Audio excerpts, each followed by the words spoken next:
우리 성도님들께서는 성경 전체 주제를 정해볼 수 있다면 어떠한 주제로 한번 정해보실 수가 있겠습니까? 성경 전체 주제를 내가 한번 한 단어로 요약해 본다면 여러분들께서는 어떻게 한번 정립을 한번 해볼 수가 있겠습니까? 무엇보다 저는 성경 전체 주제를 하나님 사랑으로 요약할 수가 있겠다고 생각을 듭니다. 하나님 사랑. 요한일서 4장 8절에 보면 사도 요한도 사랑하지 아니하는 자는 하나님을 알지 못하나니 이는 하나님은 사랑이시라고 하나님의 사랑과 그 관계성이 얼마나 중요한지에 대해서 기록을 해주고 있고, 흔히 우리가 또 잘 알고 있는 사랑장이라고 불리는, 여러분 다 아시는 고린도전서 13장에도 기록된 것을 보면 이렇게 말씀하죠. 내가 사람의 방언과 천사의 말을 할지라도 사랑이 없으면 소리나는 구리와 울리는 꽹과리가 되고, 내가 예언하는 능력이 있어 모든 비밀과 모든 지식을 알고 또 산을 옮길 만한 모든 믿음이 있을지라도 사랑이 없으면 내가 아무것도 아니요 내가 내게 있는 모든 것으로 구제하고 내 몸을 불사르게 내줄지라도 사랑이 없으면 내게 아무 유익이 없느니라. 방금 읽은 이 고린도전서 13장에도 3번씩이나 사랑이 없으면이라고 강조되는 표현이 나오고 있는데요. 그렇다면 이 고린도전서를 쓴 이 바울은 왜 하필 사랑이라는 단어를 사용하려고 했던 것일까요? 사랑이란 단어는 온전하다라는 뜻을 담고 있는 단어입니다. 온전함. 여기 지금 온전하다라는 의미는 어떠한 의미를 갖고 있냐면, 정사각형의 이 면적을 하나도 빠짐없이 꽉 채웠다는 상태를 말하는 것으로서 궁극적인 의미가 무엇이냐? 무엇을 꽉 채운 상태로. 그래서 바울이 말하는 이 사랑은 뭔가로 꽉 채워진 완전함을 이룬 상태를 사랑이라고 지금 표현하고 있다는 것입니다. 그럼 무엇을 꽉 채웠다는 것이고 완성을 했다는 것일까요? 바울은요, 많은 사람들이 세상이 존재하는 제 아무리 화려한 지식들과 사상들로 마치 그것을 최고라고 진리라고 혹은 그 기준으로 정해보려고 발버둥 치려고 해봐도 이것들을 가지고서는 그 어떠한 것도 완전함과 온전함을 이룰 수가 없다고 말을 하고 싶었던 겁니다. 따라서 오직 유일하신 하나님 한 분, 그분께서 하셔야만 그것이 완전할 수 있으며 온전할 수 있으며 모든 것의 기준이 될 수 있다는 것을 증거하려고 했다는 것입니다.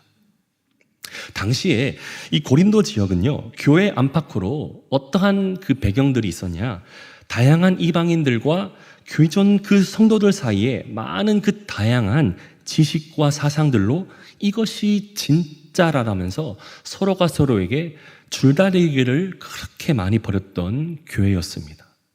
또한 교회 안에 각종 은사들을 주장하며 성도들과 복음 아닌 다른 철학과 사상들을 흡수하여서 이 교회 안으로 들어온 이방인들도 많았었기에 바울이 가르치는 하나님 복음에 관하여는 잘 받아들이지 못한 사람들도 있었습니다. 그러기에 바울은 지금 무엇을 원하느냐? 이 어지러운 고린도 교회 안의 분위기를 하나 되게 하기 위해서 하나님 안에서의 사랑이 신앙의 기준이 되어져서 서로 연합해야 할 것을 강조하고 싶었던 것이었습니다. 그러기에 성도님들, 사랑이 없다라는 말, 우리 안에 사랑이 없다, 이것은요 결국 하나님의 역사가 믿는 자의 신앙에 운동되지 못하고 있거나 하나님과는 아무 상관없는 삶으로 나아갈 뿐이라는 것을 기억하셔야 합니다. 하지만 오늘날 대부분의 사람들이요, 사랑에 대해서, 이 사랑을 생각해 볼 때에 어떠한 생각을 대부분 갖고 있을지 여러분 아십니까? 일반적으로 오늘날 사람들은 사랑에 대해서 일반적으로 생각하기를 사람과의 관계 속에서 나타나는 그 감정을 가지고 다른 누군가에게 뭔가를 표현하는 것을 사랑이라고 생각하는 경우가 많습니다.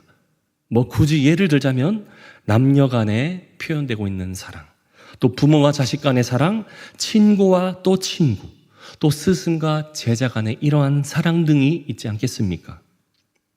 오늘날 세상 드라마도 보십시오. 남녀 간의 사랑 이야기를 보면 어떠한 흐름의 전개들이 많이 나타납니까?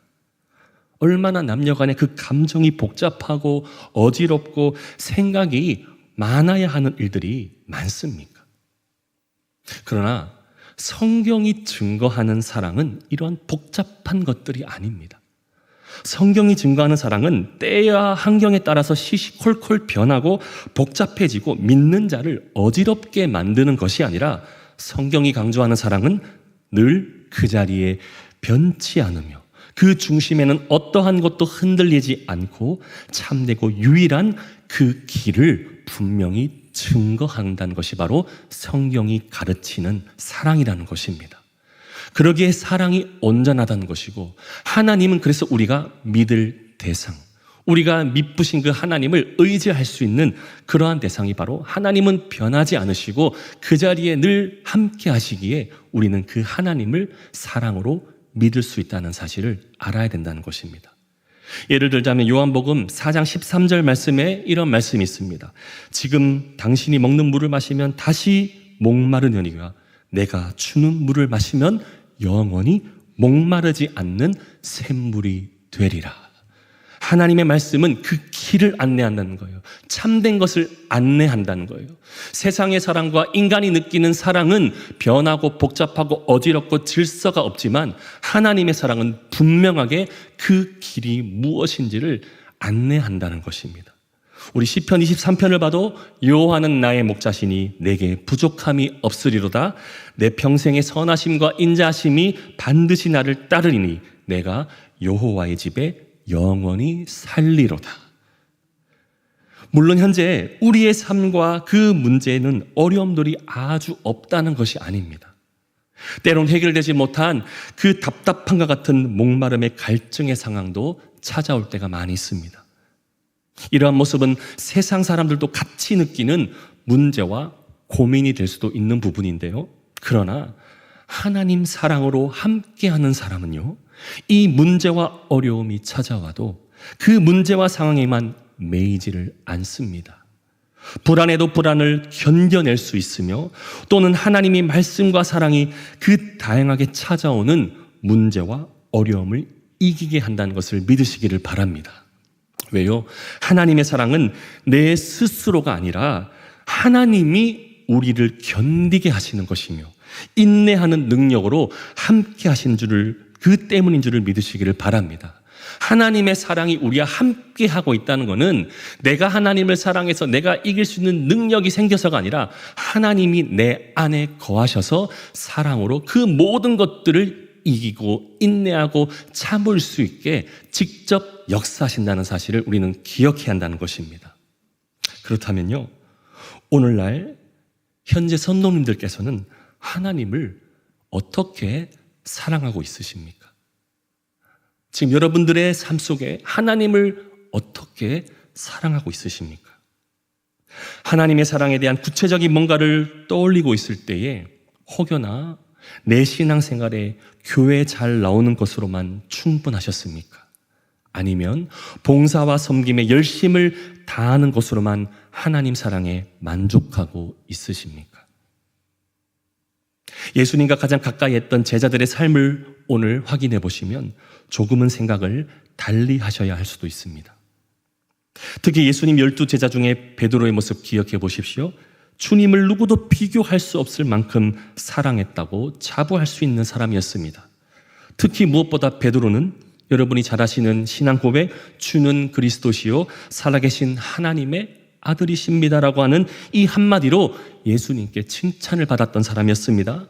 또 그는 또 예수님께서 자신의 발을 씻기려 했을 때에 내 발뿐만이 아닌 자신의 머리까지 씻겨달라고 하면서 주님께서 이 양에 그 씻겨주시려거든 자신의 전신을 모두 씻겨달라고까지 하는 신앙의 적극성과 열심을 보여주었습니다. 베드로를 우리가 이해하자면 예수님께서 십자가의 그 길을 앞두고 대제사장과 바리새인들에게 잡히셨을 무렵에 그 자신의 스승이 이제 잡혀가는 모습을 보고서는 누구보다도 가장 발끈해서 예수님을 체포하려는 대제사장의 그 종 말고의 오른쪽 귀를 사정없이 베어버리는 일까지도 베드로가 하였습니다. 이와 같은 모습을 종합해 본다면 베드로의 그 신앙 성적을 굳이 매겨봅시다. 신앙 고백도 A뿔을 줄 수 있습니다. 적극적으로 신앙의 태도도 A뿔을 줄 수 있고 예수님을 향한 의리심도 A뿔의 점수를 줄 만한 가장 주님을 사랑한 제자로 평가받아도 큰 무리가 없어 보입니다. 그런데 여러분 잘 생각해 보십시오. 한번 잘 생각해 보셔야 됩니다.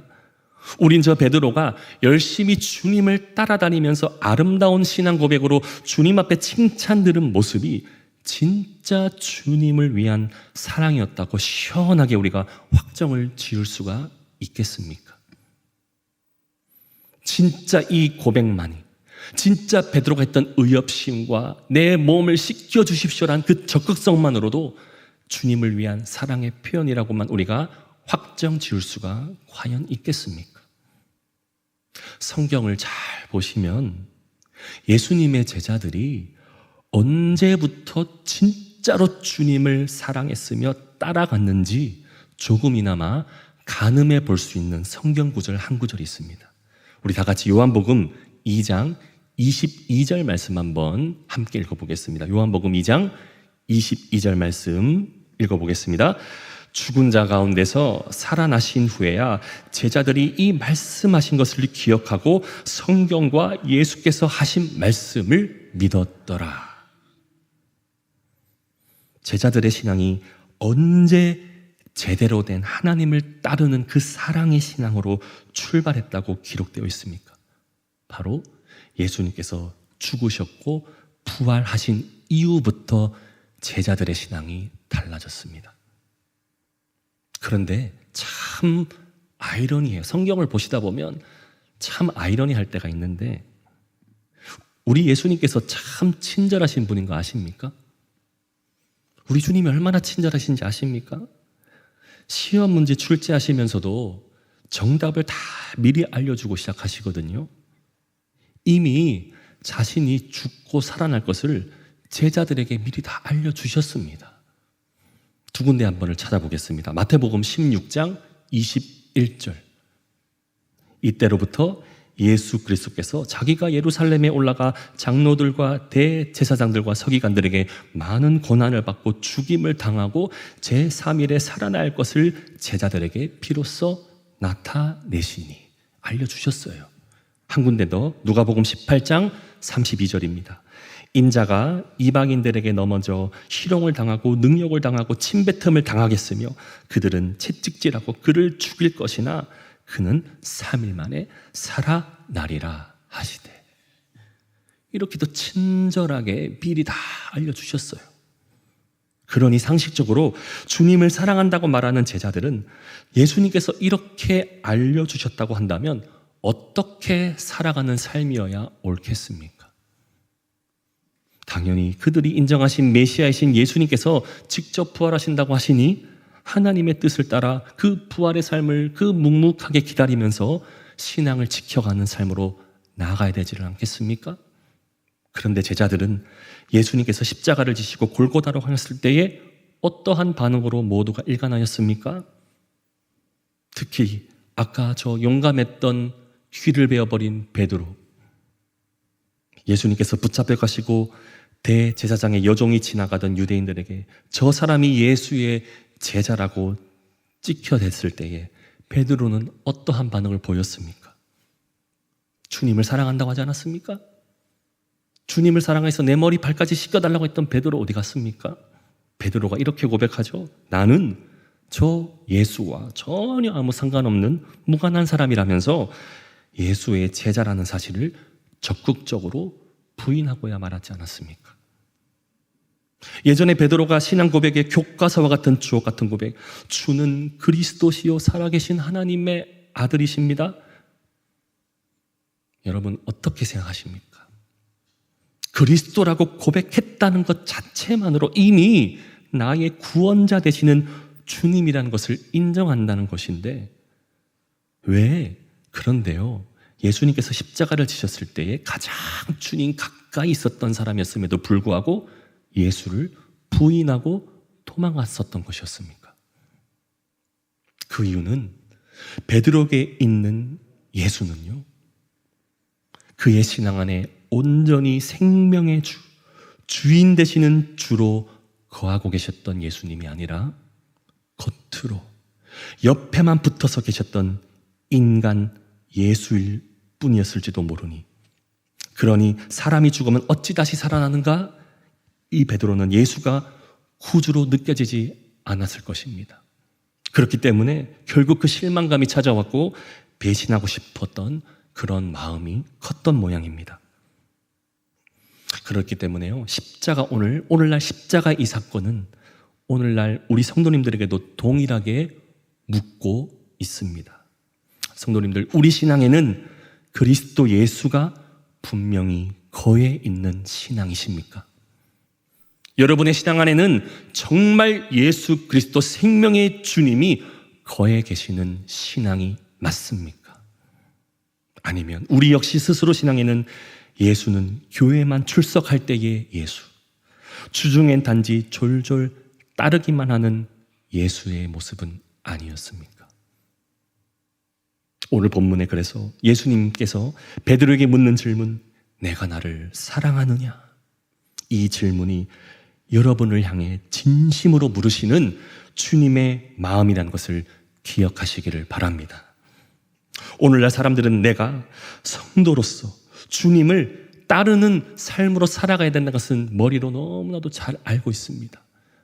우리가 기도할 때도 내가 주님을 따르겠습니다. 주님을 진심으로, 삶이 예배자의 삶의 모습으로 내가 주님을 진정 성도의 삶으로 따르겠습니다. 입술의 고백은 얼마나 많이 하고 있는지를 모르겠습니다. 그렇다면요, 그런 주님을 어떻게 따라가고 계십니까? 누가복음 14장 27절에 이런 말씀이 있습니다. 누구든지 자기 십자가를 지고 나를 따르지 않는 자도 능히 내 제자가 되지 못하리라 라고 기록하는데요, 이 말씀은 참된 제자는 주님의 뜻에 온전히 따라가야 하나님의 사랑을 아는 자는 것을 말씀하는데, 하지만 당시 제자들에게 이 십자가는 어떤 십자가였을까요? 그들에게 이 십자가는요, 주님을 따르는 십자가가 아니라 외면하는 십자가로 되어져 버렸습니다. 그럼 십자가는 어떤 것이었길래 이 길을 회피할 수밖에 없었던 것일까요? 바로 그들에게 십자가는 죽음이자 끝이었던 것입니다.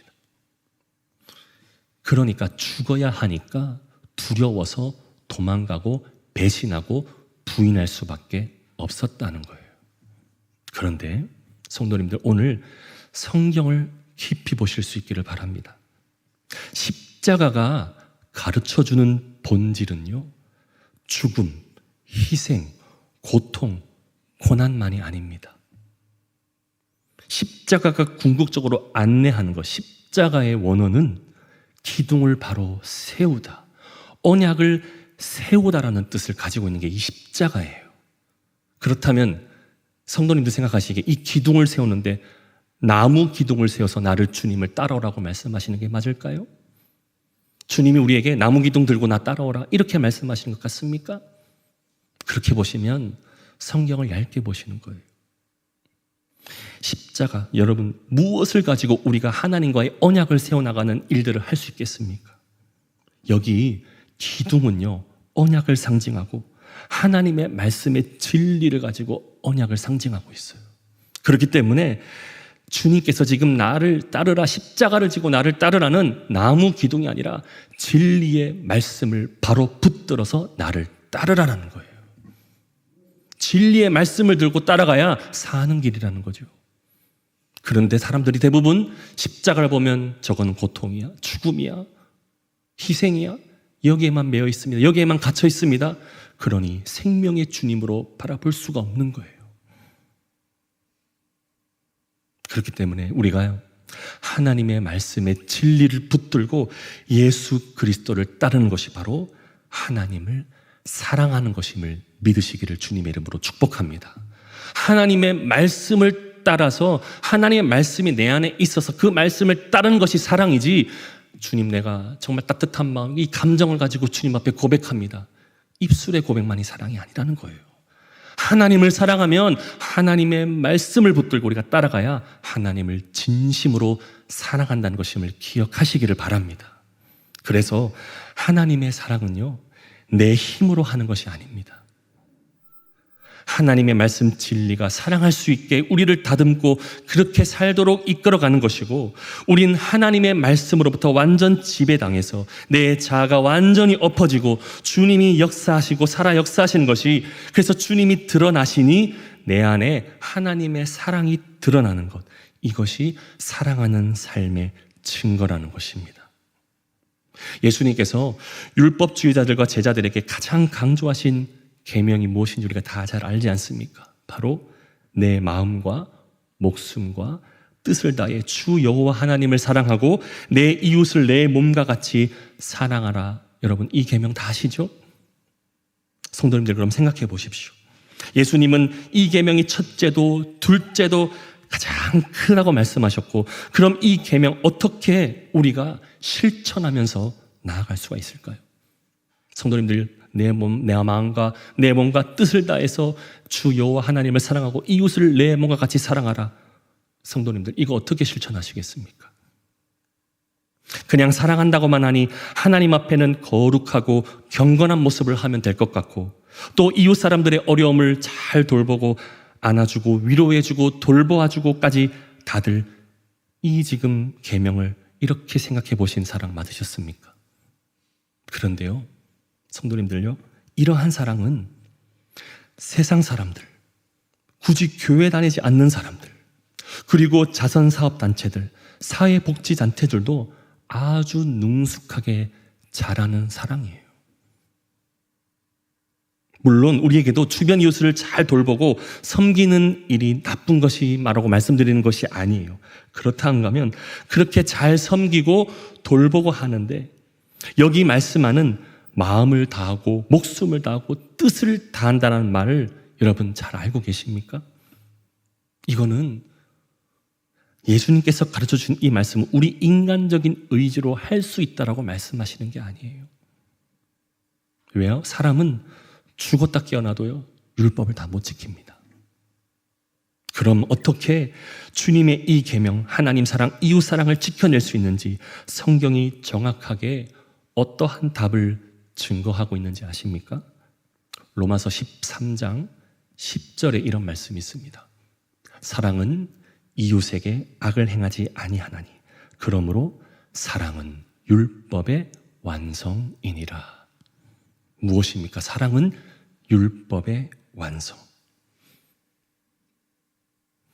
따라서 우리가 하나님의 계명을 지킬 수 있는 것은요, 내 지식, 내 공로, 내 열심이 아닙니다. 하나님 말씀 진리를 우리가 바로 깨닫죠. 그 진리가 우리 마음속에서, 그것이 우리의 생과 사를 분별하게 하는 즉, 이것이 목숨이에요. 생과 사를 분별하게 우리가 진리의 말씀을 깨닫죠. 그렇다면 이것이 무엇이 사는 길이고 죽는 것인지, 이것이 목숨이고요. 그리고 뜻, 이 진리가 목적이 되고 방향이 되어져서 주님의 계명을 지키게 하는 것입니다. 그러게 하나님의 뜻은요, 우리가 아무리 뛰어난 실력이 있다고 해도 못 지킵니다. 하나님의 뜻은요, 오직 하나님께서 주권적으로 역사하셔서 우리를 완전히 지배하시고 이끌고 가시니 지켜지는 것임을 믿으시기를 바랍니다. 그렇기 때문에 주님이 말씀하시는 이 계명은 주님이 우리 속에 거하셔서 주님이 지켜질 수 있도록 역사하시기 때문에 계명을 지켜낼 수가 있다라는 말입니다. 하나님을 사랑하는 것도 마찬가지입니다. 우린 우리 스스로 우리 마음대로 하고 싶어서 하나님을 사랑할 수 있는 것이 아닙니다. 그래서 요한일서 4장 10절에 이렇게 말씀합니다. 사랑은 여기 있으니 우리가 하나님을 사랑한 것이 아니요 하나님이 우리를 사랑하사 우리 죄를 속하기 위하여 화목제물로 그 아들을 보내셨습니다. 여러분, 이 말씀이 믿어지십니까? 하나님을 사랑할 수 있는 것, 내가 하나님을 노력하고 열심을 다한다고 그 사랑이 성립되는 것이 아니라 하나님이 우리 안에 거하셔서 그 사랑을 하나님의 방법과 뜻으로 이루어 가셔야 우리는 사랑할 수 있다는 것을 기억하셔야 된다는 거예요. 그러기에 하나님이 함께 하셔서 우리를 지도하시고 우리를 이끄시니 여러분이 잘 아시는 고린도전서 13장 4절과 같은 은혜를 우리가 누릴 수 있게 되는 거예요. 성도님들 생각해 보십시오. 우리가 오래 참고 온유하고 시기하지 아니하고 자랑하지 아니하고 교만하지 아니하고 성내지 아니하고 우리 스스로가 할 수 있습니까? 우리 스스로 이거 못 지켜냅니다. 누가 하시게 하는 겁니까? 하나님이 우리 안에 역사하셔서 오래 참고 사랑은 온유하며 시기하지 아니하며 자랑하지 아니하며 교만하지 아니하며 무례히 행하지 아니하며 자기의 유익을 구하지 아니하며 성내지 아니하며 악한 것을 생각하지 아니하며 불의를 기뻐하지 아니하고 진리와 함께 기뻐하고 모든 것을 참으며 모든 것을 믿으며 모든 것을 바라며 모든 것을 견디느니라. 이거 누가 이루어 가시는 거예요? 우리가 할 수 있는 거예요? 하나님의 사랑이 우리 안에 거할 때 이루어 가는 것이라는 거예요. 그래서 본문으로 이제 돌아옵니다. 예수님의 오늘 3번의 질문이 그래서 묻고 있는 거예요. 나를 사랑하느냐? 그런데 우리 성경을 읽으셨을 때 혹시 성도님들 예수님께서 3번 질문하셨을 때에 베드로의 호칭을 한번 확인해 보셨습니까? 혹시 오늘 이 성경 읽어냈을 때 베드로의 호칭을 한번 잘 본 적 있으십니까? 베드로 앞에 어떤 호칭이 원래 붙었습니까? 3번 어떻게 말을 합니까? 요한의 아들 시몬아. 요한의 아들 시몬아. 혹시 시몬의 의미를 알고 있으십니까? 성경을 보셨을 때 시몬의 의미를 아셨습니까? 시몬이란 뜻은요, 연약함을 가진 단어예요. 바위치기를 하면 깨지는 계란과 같은 모습이 바로 시몬이에요. 그런데 오늘 3번 질문의 마지막으로 베드로의 대답, 주님, 모든 것을 아시오매 내가 주님을 사랑하는 줄을 주님께서 아시나이다 고백 이후에 시몬 베드로는 어떻게 기록되고 있는지 아십니까? 성경은 이제 요한의 아들 시몬이 아닌 베드로라고 기록합니다. 여기 베드로라고 되었다는 의미가 영적으로 매우 중요한 것을 담고 있는데 요한복음 1장 42절 한번 보시겠습니까? 요한복음 1장 42절에 데리고 예수께로 오니 예수께서 보시고 이르시되 내가 요한의 아들 시몬이니 장차 게바라 하리라 하시니라. 게바는 번역하면 베드로라. 또 예수님께서 부활하시고 난 이후에 고린도전서 15장이 부활장이잖아요. 5절 말씀에 어떻게 기록되고 있느냐? 게바에게 보이시고 후에 12 제자에게와. 여기 게바라는 단어는요, 바위라는 뜻을 담고 있습니다. 즉 단단해졌다는 뜻이에요. 게바, 베드로. 시몬은 연약했지만 부활의 주님께서 이제 베드로에게 완전하게 오셔서 내가 주님을 사랑하는 거 이제 알았다. 더 이상 베드로는 시몬이 아니에요. 베드로, 게바가 된 거예요. 그렇기 때문에 이 베드로라는 이름을 통해서 이제 연약한 모습에서 이제 부활의 주님으로 인해서 그의 신앙은 주 예수 그리스도가 함께하는 단단한 바위와 같은 인생을 살아갈 수 있게 된 것이고, 베드로라는 이름 안에는 사랑에 대하여 제대로 깨닫고 살아가는 사람이 되었다는 것을 의미한다는 것입니다. 따라서 우리가 주님을 사랑한다는 것은요, 결국 내 안에 주님께서 어떻게 내가 주님을 사랑하는지를 아는 사람, 내가 정말 이 베드로처럼 내가 시몬이 아니라 진짜 주님의 사랑을 알았다는 사람은 오늘 시몬 베드로가 불려지는 것이 아니라 정말 베드로가 되어서 주님을 따르는 자가 무엇인지를 알게 되었다는 거예요.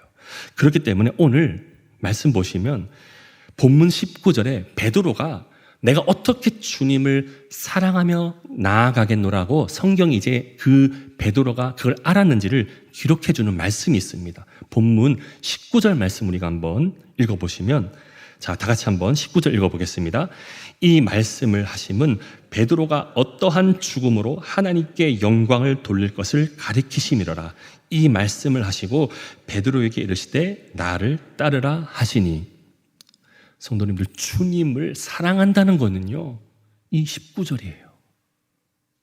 주님을 사랑한다는 것은 내가 하나님의 영광을 나타내는 삶으로 어떻게 내 자아를 추격하며 주님의 살아 역사하심을 증거하며 나타낼 수 있는 삶인지를 알았다는 것이 주님을 사랑한다는 거예요. 단순히요, 그냥 주님 따뜻한 마음 가지고 주님 저 사랑합니다, 이러한 개념의 차원을 넘어서서 내가 어떻게 주님의 영광을 나타내는 삶으로 살아가는 그것을 아는 것이 주님을 사랑한다라고 알았다는 거예요. 그렇기 때문에 지금 베드로는 어떠한 죽음으로 하나님께 영광을 돌릴 것이라는 것을 알았다는 건데, 성도님들, 이제 예수님의 제자들이, 이제 예수님이 승천하시고 이제 진짜 베드로뿐만 아니라 12제자의 삶이 이제 어떻게 주님을 향해서 나아가야 되는지를 알고서는 이제 그들이 순교하는 모습을 우리가 한둘씩 볼 수가 있습니다. 특별히 사도행전 12장부터 이제 여러분이 잘 아시는 사도 야고보의 삶을 기억해 보시면, 이 사도 야고보는 헤롯 왕의 군인들로부터 칼에 찔려 순교하게 됨으로 주의 사도들과 제자들을 희생하거나 이제 순교의 길을 감당하는 것을 보게 됩니다.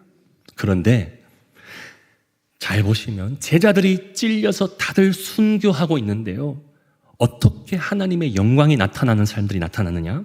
사도행전 12장 24절 보시기를 바랍니다. 사도행전 12장 24절 한번 읽어보겠습니다. 하나님의 말씀은 흥왕하여 더하더라. 순교하는 일들은 점점 늘어가고 있지만, 그러나 어떻습니까? 하나님의 말씀은 점점 더 살아나고 있음을 성경이 증거해 주고 있습니다. 이 은혜의 역사는 계속 사도행전 19장 20절에도 반복됩니다. 또 읽어봅니다. 이와 같이 주의 말씀이 힘이 있어 흥왕하여 세력을 얻으니라. 오늘날 성도님들은 어떻게 하나님의 영광을 위해서 살아가고 하나님의 사랑을 증거하시겠습니까? 바라옵기는요, 부활의 주님을 제대로 깨달은 이 주님의 제자들 모습처럼 일부러 고의적으로 칼에 찔러 순교하라는 말씀을 드리는 것이 아니라, 성도님들, 하나님을 사랑하는 삶을, 하나님의 말씀을 살려내는 삶으로 이루시기를 주님의 이름으로 축복합니다. 인간적인 감정 말고요, 내가 진짜 하나님을 사랑한다면 하나님의 말씀을 살려내는 삶으로 살아가셔야 됩니다. 그러다 오늘날 하나님의 말씀은 어떻습니까? 하나님의 말씀이 살아있음, 말씀만으로 교회가 살아있고 말씀만으로 충만하여 그리스도의 사랑이 충만하게 증거되는 삶으로 나타나고 있는 교회가 얼마나 된다고 보십니까? 교회가, 제가 생각하기로는요, 하나님을 만나는 방법이 얼마나 복잡해졌는지 모릅니다. 말씀으로 만나도 충분해야 될 교회가요, 말씀이 아닌 것들로 자꾸 하나님을 만나려고 하는 것 같습니다. 복잡해집니다. 생각을 많이 해야 됩니다. 뭔가 계획이 많아야 됩니다. 그러나 오늘 말씀을, 주님을 사랑하는 마음이 하나님의 말씀만으로도 충분해야 되지 않습니까? 하나님의 말씀만이 우리의 삶에 하나님의 사랑을 증거할 수 있는 유일한 힘이요 능력이 되어야 되지 않습니까? 바로 우리 구미 사랑의 교회 모든 성도님들이 주님을 사랑하는 마음이 하나님의 말씀을 살려내는 것과 같이 성장하는 은혜가 있기를 주님으로 축원합니다. 그냥 사랑한다고 감정만 가지지 마시고요, 그 감정이 하나님의 말씀에 담겨져서 내 안에 주님의 말씀을 살아내는 것. 나의 자아와 나의 생각과 나의 지식은 죽어져 갔지만 하나님이 살아 역사하시고 그 안에서 나를 이끌어 가시면 충분한 것 아니겠습니까? 이 은혜가 우리 구미 사랑의 교회, 우리 교회가 또 사랑이란 단어를 담고 있지 않습니까? 그 사랑을 실천하며 하나님께서 살아 역사하시는 증거들이 말씀을 통해 풍성하게 나타나는 교회가 되어야 될 줄을 믿습니다. 그래서요, 성도님들, 저는 개인적으로 이 성도님들 성경을 보실 때, 하나님의 말씀을 대하실 때 읽는 수준에서 떠나서 하나님의 말씀에 깊이 들어가시는 은혜가 임하기를 축원합니다. 깊이 들어가시는 게 주님을 사랑하는 마음과 같아야 되지 않겠습니까? 내가 주님을 사랑한다면 주님의 말씀 속에 깊이 들어가는 삶도 중요하지가 않겠습니까?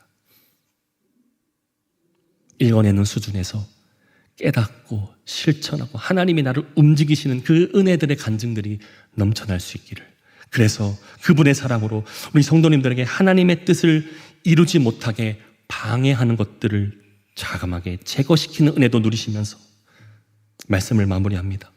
저와 여러분의 신앙에 늘 하나님의 사랑의 중심이 어떠한 환경과 역경을 만난다 할지라도 흔들리지 않는 모습으로 그 하나님의 온전한 사랑을, 정말 우리가 하나님의 영광을 경험하고 하나님을 경험하라는 이 2025년도의 그 실천들이 하나님의 말씀으로 충만하게 이루어지는 우리 구미사랑교회 모든 성도님들의 삶이 될 수 있기를 주님의 이름으로 축복합니다.